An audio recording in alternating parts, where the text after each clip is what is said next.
first Yeats lecture, I was talking about Yeats's early development and stylistic transformation over the course of roughly a 25-year period. Yeats has a long career, really beginning in the late 19th century. And when we the poems that matter the most to us today are those that he starts publishing around 1915 or 1914 and later. But he's in really the middle of his literary career at that point. I suggested in looking at that early development that Yeats is seen as a kind of representative figure who somehow moves out of symbolism, out of a kind of ornate aestheticism towards a kind of heroic realism. But I insisted instead that, in fact, the way to understand that development is really a transition from one set of symbols to another, as exemplified by the movement between Angus and the fisherman in Yeats's early work. The little poem, A Coat, that poem about that stylistic transformation, about the enterprise of walking naked, it's a poem that reminds us that Yeats's development was, as he understood it, conditioned by his relationship to his audience. Yeats, I said, wanted to speak for and to the Irish people, as well as to explain Ireland and Irishness to an English-speaking world abroad. At the same time, even as he has a kind of intense identification with the Irish people, he also, in that little poem and in other poems, fears being betrayed by the crowd, fears being sold cheap, complains of his reception. Last time I alluded to Yeats's involvement in the Abbey Theatre beginning in 1904. This is an important phase of his career when, with the help of Lady Augusta Gregory and John Synge, Yeats tries to establish an Irish national drama. Synge's play, The Playboy of the Western World, which you may know, it was set in the Aran Islands in Western Ireland. This was a kind of turning point in the movement, misunderstood as a satire on the Irish peasantry. Yeats's production of the play led to riots in 1909. This is one of the events I think that Yeats is thinking about in The Fisherman when he speaks of great art beaten down. The audience that Yeats disdains and turns away from in the teens is importantly a middle-class urban audience. And that attitude of Yeats's, it's a motif we find in other poets that we'll read, and I'd like you to note it. An attitude that we'll see in Pound, in Eliot, in different ways. The displacement of aristocratic and peasant cultures by an urban bourgeoisie, by the Dublin theatre-going audience, the people at the center of a new mongrel modern culture. Well, these are the people that Joyce depicts so memorably in the daily life of Leopold Bloom. Yeats is a very different writer and has a different relation to the world of Joyce's Ulysses, for example. Yeats has a kind of hostility towards this ascendant middle-class world, and a hostility that you can view as a kind of anti-modernism or anti-modernness. That is, again, an important component in Yeats. Or maybe the right way to say it would be that Yeats's sense of his own modernity, of what it means for him to be modern, emerges in defiance of certain new social formations, and also through a fantasy, I say, identification with the aristocracy and with the peasantry, with these cultures rooted in rural Irish society of the past. Like Pound, like Eliot, from a political and social point of view, you could say that Yeats is a reactionary modernist, turning away from the ascendant social forms of the present towards an idealized past. Or, rather, you could say Yeats seems to want to do this, seems to want to turn away from the present, expresses the desire to. In fact, however, Yeats's eyes remain really fixed in the kind of horror and fascination on the cataclysmic events of his time, on the political life of his time, in which he is himself very much involved. Yeats is, in fact, a far less nostalgic thinker than either Eliot or Pound, at least as I understand him. The stance that I'm trying to describe, which is a kind of ambivalent and complicated one, emerges powerfully in the poem Easter 1916 on page 105 in this book, and I'd like to spend some time with that with you.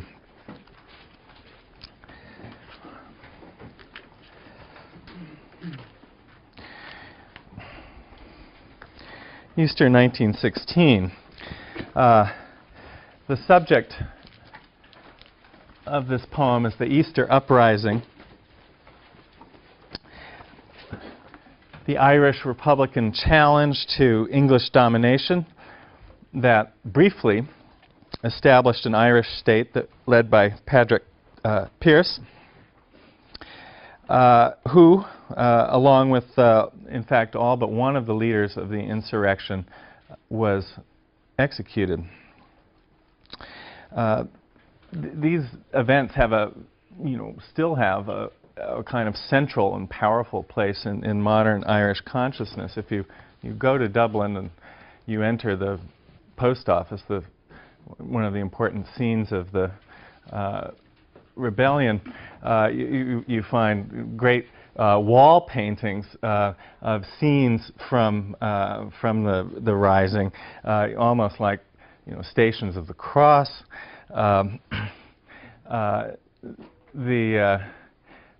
Well, Dublin is an interesting place to be with this poem in mind, partly because you realize when you were there that the city center is a small one, and that well, Yeats's house was not far from the post office, and the world that he's writing about is something very intimate and familiar, of which he is a part.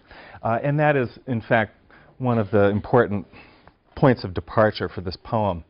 He says, "I have met them at close of day, coming with vivid faces from counter or desk among gray 18th century houses." Dublin. them being the revolutionaries. I have passed with a nod of the head, or polite, meaningless words, or have lingered a while and said polite, meaningless words, and thought before I had done of a mocking tale or a jibe to please a companion around the fire at the club, being certain that they and I but lived where motley is worn, all changed, changed utterly. A terrible beauty is born. Motley, signifying their Irishness, as if Yeats and these men and women he speaks of shared only their Irishness. In the second strophe of this poem, he proceeds to talk about, to isolate individuals, particular figures of the revolt, which your editor identifies at the bottom of the page. That woman's days were spent in ignorant goodwill, her nights in argument, until her voice grew shrill. What voice more sweet than hers when young and beautiful she rode to harriers? This man had kept a school and rode our winged horse. This other, his helper and friend, was coming into his force. He might have won fame in the end, so sensitive his nature seemed, so daring and sweet his thought. This other man I had dreamed a drunken, vainglorious lout. He had done most bitter wrong to some who were near my heart, Mud Gun. Yet I number him in the song. He too has resigned his part. He, in the casual comedy, he too has been changed in his turn, transformed utterly. A terrible beauty is born.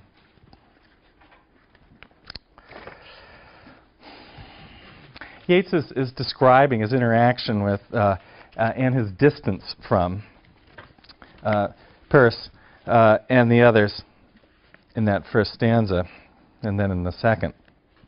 He's saying something like, I used to see these people all the time.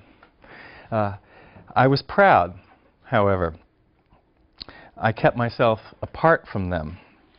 I felt we had nothing in common but motley, our Irishness. But all that is changed by events. They have become political martyrs to the future Irish state, and I am obliged to remember and honor them in my poetry. Even those I disdained, my poetry, which, well, the dedication to which had defined Yeats's difference from them up till now. The poem's extraordinary refrain, a terrible beauty is born, it returns in the poem like a chorus, like the voice of some kind of abstract and impersonal chorus. And it suggests almost a strangely impersonal event, something that happens without agents making it happen. A terrible beauty is born. A passive construction. Take the first part of the refrain first. All changed, changed utterly. All changed, changed utterly. I think there's really three strong metrical accents in a row there.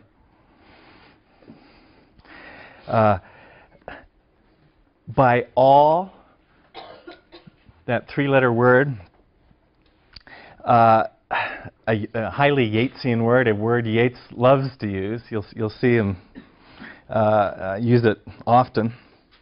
Yeats means all of them, all of those people, all the people I've been describing. He also means my relation to them,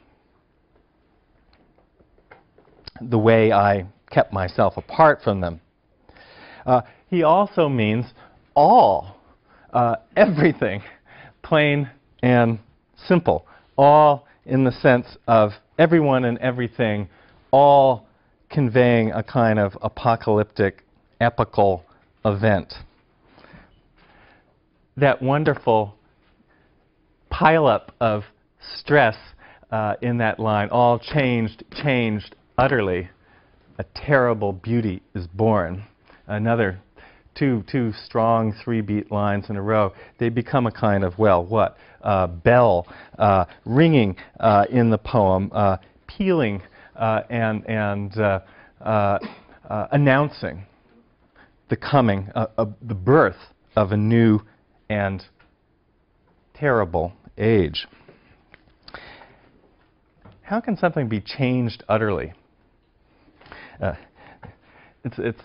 How can something be changed utterly? Doesn't that mean destroyed? To be entirely changed? Yeats is talking about an event that has brought forth destruction. Destruction of the world before the Easter Uprising. And Easter is an important resonance here, obviously. Easter, another moment of death and transfiguration, transformation. Here, this destruction brings forth a new order, a new form of life that Yeats calls terrible beauty. This may be the most memorable sentence in modern poetry. A terrible beauty is born. I said that Yeats looks on the modern with a sense of both horror and of fascination, of compulsion almost.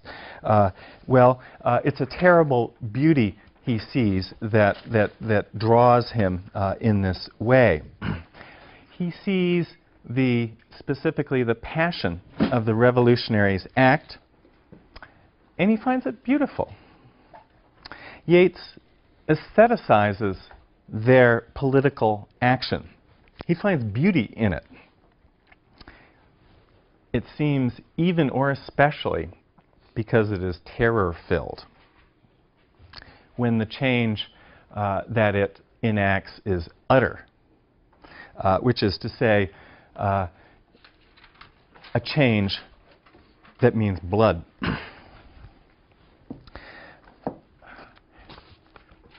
To find bloody events beautiful, what do you think about that? How do you describe the politics, if you like, of such a position? Well, how does Yeats stand in relation to the events he's describing?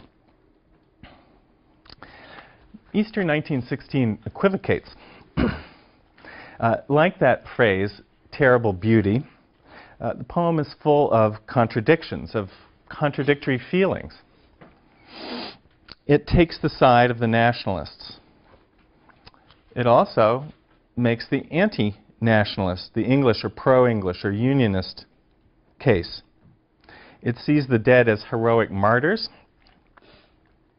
It also sees them as ideologues, as stony-hearted political activists. It sees the dead as lovers, too. It sees them as dreamers. Yeats looks at them with pity, with admiration, with scorn. He speaks of them as a mother would of her children. All of these attitudes, and others too, are held in suspension in the poem. And you can hear them together. Yeats moving from one to another with incredible speed and agility in that final strophe of the poem on the next page. Listen to how quickly Yeats modulates from one feeling, one image, to another in these really very short, quick 3-beat lines. Too long a sacrifice can make a stone of the heart. Oh, when may it suffice? That is heaven's part. Our part, to murmur name upon name, as a mother names her child, when sleep at last has come on limbs that had run wild. What is it but nightfall? No, no, no, not night, but death. Was it needless death, after all? For England may keep faith for all that is done and said. We know their dream, enough to know they dreamed and are dead. And what if excess of love bewildered them till they died? I write it out in a verse, Macdonough and MacBride, and Connolly and Peirce, now and in time to be, wherever green is worn, are changed utterly. A terrible beauty is born. This is really moving poetry, remarkably so. And that may be the most important fact about it. When Yeats aestheticizes the political, he makes it moving. Moving in the literal sense of, I think, emotionally engaging and cathartic. He specifically converts the political into tragic action. Tragic action which, as spectators, the poet and the reader, ourselves, are meant to be passionately and imaginatively engaged, which is also to say, implicated. Through Yeats's poem, Easter 1916 goes on happening in a sense, in and even to us. The poem makes us see the political as a space of passion and of contradictions, like art. And it requires us to understand history not in moral terms, such as good and evil, but rather in aesthetic terms. Pity and terror, these become crucial terms, the terms that Aristotle in his Poetics used to define tragedy. When the bombs went off in London last year, I thought about Yeats and what he might have thought or written about this. As I said last time when I showed you that letter to Pound, Yeats's London apartment is essentially across the street from where the number 30 bus blew up. And interestingly, strangely, make of it what you will, the man who detonated that bomb, as I understand it, had studied Yeats at school in Leeds. There's a way in which Yeats's poetry of this period goes on resonating in the world we're living in. Yeats's sense of his own implication in history, well, it's something that we see in the intensive stylistic transformations that his writing undergoes. Part of the resonance and power of that famous refrain, "A terrible beauty is born," is that this beauty is being born not only in the world, but in Yeats's poetry. Something remarkable is happening to the poet and to his language at the same time. Yeats is saying, even simply on one level, I will write differently henceforth. I must. Yeats's stylistic changes in this way are coordinated with, respond to, the historical changes he witnesses and participates in particular, coordinated with the violent emergence of, through civil war of the Irish state, which Yeats would serve as a senator in the 1920s. Yeats, in this period, makes and remakes his work out of passion, a sort of, as he images it, tumult in the breast, a tumult from which new modes of poetry, new modes of self-knowledge emerge for Yeats. Yeats's poetry is full of images of birth, and he tends to represent birth as an explosion, a bursting forth of energy or presence in some sense that can't be contained or constrained in existing forms. I'll say more about this next time with reference to Yeats's late poetry. What I want to stress now is that Yeats sees passion at work in the same way in history. Powerful superhuman forces emerge from or invade human actors and change them. One consequence of this view is that for Yeats, history starts to look like a poem, or it starts to conform to laws of poetic imagination or of tragedy, if you like, of myth.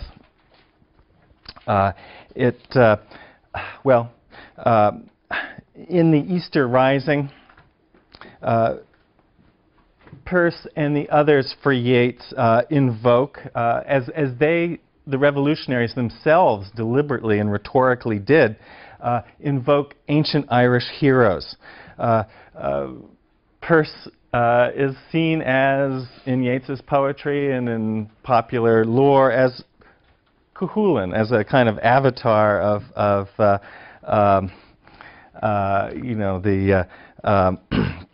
mythic Irish hero.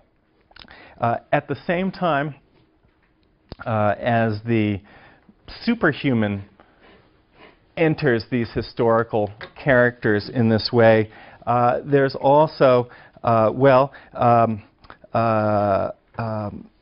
an energy that you would have to call subhuman, bestial, that does as well.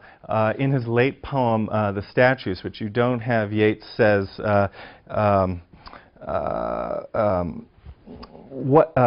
when Peirce summoned Cuchulainn to his side, what stalked through the post office, as if the revolutionaries' action brought forth at once the presence of a legendary hero and a beast that might be stalking through his embodiment and his presence. Yeats saw history in symbolic and mystical terms. This is a poet who, with his wife, practiced automatic writing, who believed that the dead spoke through the living. This occult Yeats is a genuinely and wonderfully strange thinker. He elaborated a systematic account of mind and history. As I said last time, talking about the Song of Wandering Angus and Yeats's interest in alchemy, which was developed, it isn't, in fact, necessary for you to grasp Yeats's system, which you'd have to go to his book called A Vision to begin to do. It isn't necessary for you to grasp his occultism in order to read his poetry well. Yeats said that the voices that he communicated with on the other side gave him metaphors for poetry. This is what they deliver him. They also gave him, as he put it, stylistic arrangements of experience.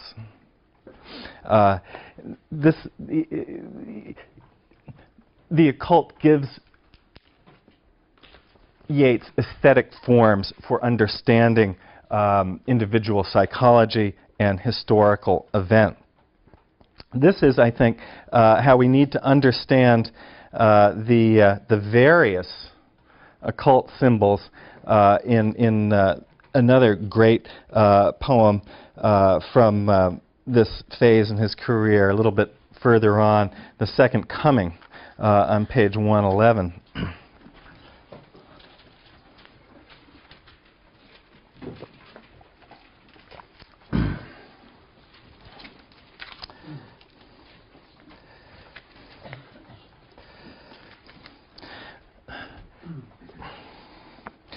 Turning and turning in the widening gyre, the falcon cannot hear the falconer. Things fall apart. The center cannot hold. Mere anarchy is loosed upon the world. The blood-dimmed tide is loosed, and everywhere the ceremony of innocence is drowned. The best lack all conviction, while the worst are full of passionate intensity. Surely, some revelation is at hand. Surely, the second coming is at hand. The second coming. Hardly are those words out when a vast image out of Spiritus Mundi troubles my sight. Somewhere in sands of the desert, a shape with lion body and the head of a man, a gaze blank and pitiless as the sun, is moving its slow thighs, while all about it reel shadows of the indignant desert birds. The darkness drops again. But now I know that 20 centuries of stony sleep were vexed to nightmare by a rocking cradle. And what rough beast, its hour come round at last, slouches towards Bethlehem to be born? Another poem of birth. Notice how very casual Yeats is in that second strophe, how self-consciously fantastic and speculative he is. He doesn't insist that the apocalypse is at hand, only that some revelation is. In fact, this poem's power lies, I think, in its not only its inability, but its unwillingness to specify the content of that revelation. Yeats suggests that we think of this historical moment as the second coming. But this is not the return of Jesus that Christianity prophesizes. Yeats sees the second coming as an image, as a myth, an idea, a metaphor, a certain stylistic arrangement of experience. It comes out of what he calls spiritus mundi, a semi-technical term. Yeats's name for something like the collective unconscious of all peoples, a kind of repertoire of archetypes from which the symbols that we use to understand the world derive. It is, this is really, I think, a radical, if not heretical, idea for the national poet of a Christian people. Yeats is saying that Christianity is only one symbolic order among others. It has a history. It is now passing away as it once came into being. He's also saying that the birth of Christ in Bethlehem was a nightmare for the world it altered, the world that it changed utterly, a change that Yeats sees as the end now of the Christian era and not its fulfillment. Isn't there, too, the disturbing suggestion that Christ himself was a rough beast? Yeats develops this idea, or develops another version of it in a somewhat earlier poem that's interesting in relation to this one. And let's turn back and look at it on page 103. That's the Magi.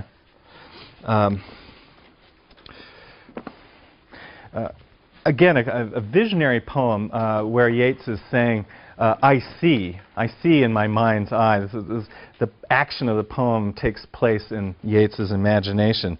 Now, as at all times, I can see in the mind's eye, in their stiff, painted clothes, the pale, unsatisfied ones appear and disappear in the blue depth of the sky, with all their ancient faces like rain-beaten stones, in all their helms of silver hovering side by side, in all their eyes still fixed, hoping to find once more, being by Calvary's turbulence unsatisfied, the uncontrollable mystery on the bestial floor.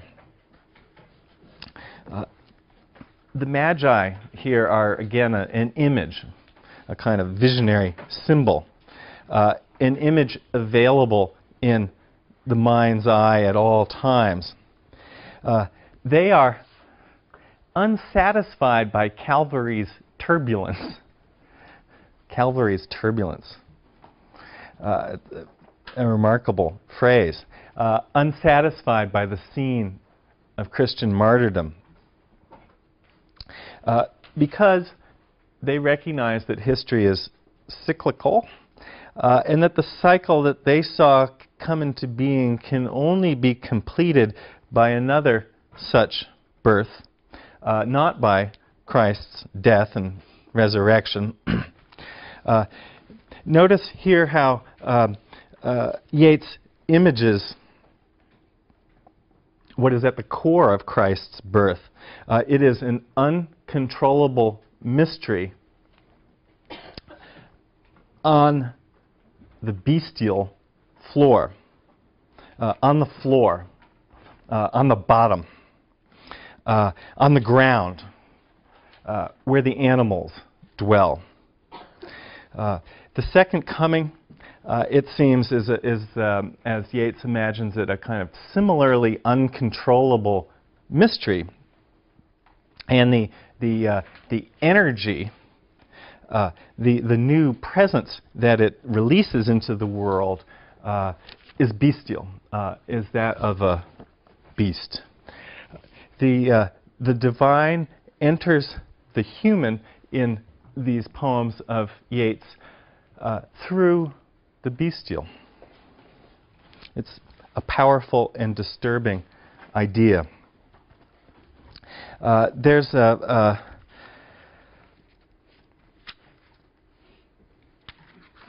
another very powerful and disturbing poem that literalizes this idea, and that is Leda and the Swan on page 118. A poem that is a sonnet, though it doesn't quite look like it at first. A mythological poem that seeks to give a mythological image to or for the kinds of epical and apocalyptic historical change that Yeats is living through in the 1920s in Ireland. In certain ways, it's a beautiful poem and a grotesque one at the same time. A sudden blow, the great wings beating still above the staggering girl, her thighs caressed by the dark webs, her nape caught in his bill. He holds her helpless breast upon his breast. How can those terrified, vague fingers push the feathered glory from her loosening thighs. And how can body laid in that white rush but feel the strange heart beating where it lies?